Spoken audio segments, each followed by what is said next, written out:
So the league is designed by players for players, as they say, right?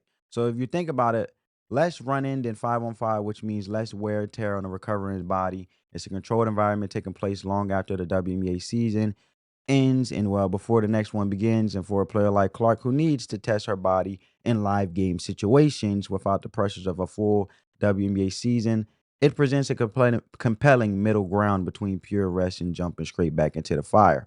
So while full season in Europe will be a huge risk, let's think strategically. Is Unrivaled actually the perfect calculated opportunity for her? I mean, that's the narrative that's starting to build. But if you think about it, her number one goal is simple: getting 100% healthy so she can come back and dominate the WNBA 2026. So when you look at it, because the Fever's GM even said her long-term health and well-being remains our top priority, the Fever GM Amber Cox. So how does playing in a new league fit that? And this is where Unrivaled could serve as a high stakes rehab assignment instead of just drills in an empty gym. She could get back into game shape against elite WNBA level competition, and this format offers a unique advantage.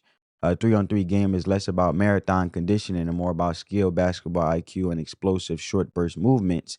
And it will allow her to test her ankle and groin in real world scenarios without the physical toll of a 40-minute full court game.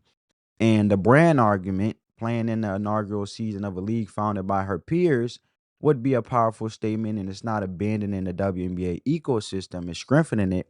And it's a chance to be at the forefront of a new player driven movement in women's basketball, all while fine tuning her game for the WNBA return. Turning a negative into a positive isn't about running away, it's about making a smart strategic move to come back stronger, better than ever.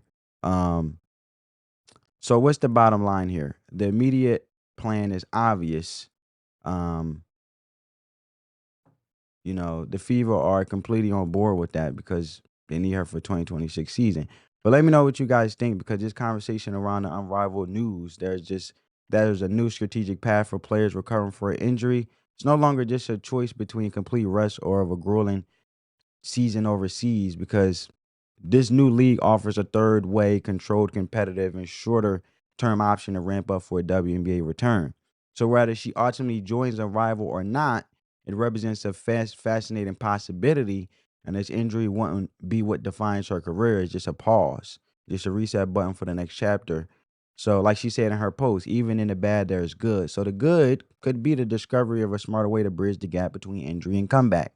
So the 2025 season was a painful chapter for sure, but the story isn't over. This is a story about a once in a generation time.